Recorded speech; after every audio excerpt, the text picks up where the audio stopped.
দেখেন ব্লগের অবস্থা। আজকে জাস্ট আপনাদেরকে একটা জিনিস শেখানোর জন্য মেইনলি এই ভিডিওটা করা।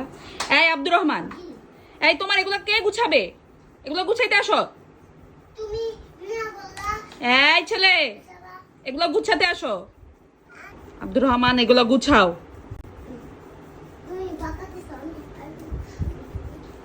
এই দেখেন, এই জিনিসটা আমার সাথে প্রায়ই হয়। ওকে বকা দিলে এভাবে জোরে বললেও হচ্ছে যে দৌড়ে। আর এখন দেখেন না কি সফটলি ডাকলে কিভাবে। আব্দুর রহমান, ও আব্দুর রহমান, আসো খেলবা। শুনো, এখানে শুনো শুনো, আমার কাছে আসো একটু। আমি তোমাকে বকা দিয়েছি, রাগ হয়েছে? আসো আমরা এগুলো একটু নিজে একসাথে গুছাই। আমি তোমাকে হেল্প করবো, আসো।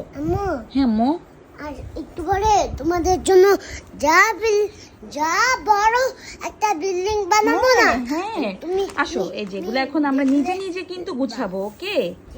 একা একা তুমি আর আম্মু মিলে তারপর গুছাবো। আমি একাই গুছাবো। হ্যাঁ, এই তো আব্দুর রহমান গুড বাচ্চা।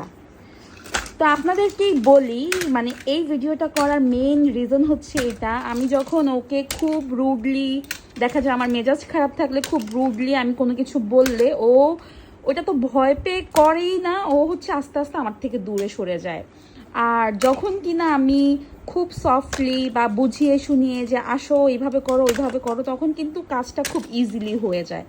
তো মেনলি এই ভিডিওটা করার উদ্দেশ্য হচ্ছে এইটা, যে বাচ্চাদেরকে বকা বাধ্য করে আসলে কিছুই করা যায় না, কিছুই করাতে পারবেন না। উল্টো কি হবে, আপনার আর আপনার বাচ্চার মধ্যে দূরত্ব ক্রিয়েট হয়ে যাবে, বা আপনার বাচ্চা আপনাকে দিন মাসে ভয় পেতে থাকবে, আপনার কাছে আসতে চাইবে না, বা আপনার কথাগুলো তার কাছে অসহ্যকর মনে হবে।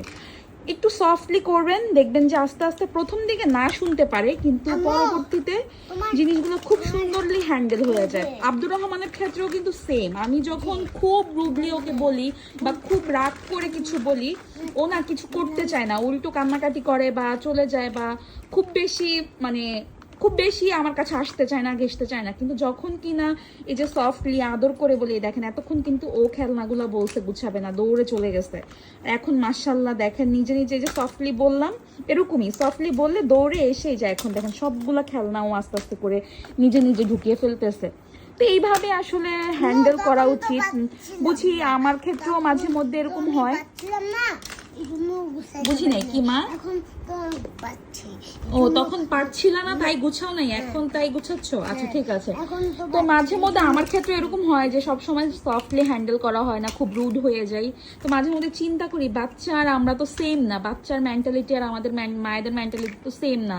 বাচ্চা হচ্ছে কাদামাটির মতো, এখন তাকে যেইভাবে করব সে ওইভাবেই করবে। তো মাঝে মধ্যে ওইগুলা বলে বলে আর কি নিজেকে আমরা মাঝে মধ্যে চিন্তা করি বাচ্চার মেন্টালিটি বা বাচ্চার ব্রেন আর আমাদের মায়েদের ব্রেন সেম, বা আমরা যেরকম ভাবে গুছিয়ে ফেলছো মাশাআল্লাহ। এখন ওইখানে রেখে দাও, এটা নিয়ে ওই যে ওই মোড়াটার মধ্যে রেখে দাও মা, ঠিক আছে?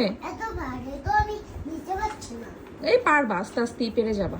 এই তো মাশাআল্লাহ, এই তো গুছিয়ে ফেলছে, দেখছো না? এই যে খেলনা গুছিয়ে ফেলছে। এখন তোমার ব্লগ খেলা শেষ হলে আবার ব্লগগুলো গুছিয়ে রেখে দিও, ওকে? এই ঠিক মতো আগের জায়গা মতো এক সাইড করে রেখে দিও, ঠিক আছে? জি। তো এটাই হচ্ছে কথা। বাচ্চাদের ক্ষেত্রে সবসময় চেষ্টা করবেন যে যতই প্রেসারে থাকেন, এটা আমি আসলে আমি নিজে কি বলছি, আমি এটা বেশি করি, তারপরও বলছি জাস্ট আপনাদেরকে একটা উদাহরণস্বরূপ দেখিয়ে দিলাম। আমি নিজের ক্ষেত্রে নিজেও শিক্ষা নিচ্ছি এখন। বা আমার এই ছোটখাটো ভিডিওর মাধ্যমে যদি আপনারা কিছুটা বুঝতে পারেন, তার জন্যই আসলে প্যারেন্টিং এমন একটা জিনিস, নতুন নতুন জিনিস প্রত্যেকের কাছে। কে কার থেকে শিখবে, কখন শিখবে, এটা আসলে কেউই বলতে পারে না। এখন অনেকেই বলতে পারেন যে আমি জ্ঞান দিচ্ছি, আমার কতটুকু জ্ঞান আছে। আমার জ্ঞান নেই, আমার টোটালি জ্ঞান নেই। আমি মাঝে মধ্যে যে জিনিসগুলো অ্যাপ্লাই করি সেগুলোই আর কি আপনাদের সাথে শেয়ার করছি। তো এই ছিল, কেমন লাগলো ভিডিওটা অবশ্যই জানাবেন। আর সবাই ভালো থাকবেন। ধন্যবাদ সবাইকে, আসসালামু আলাইকুম।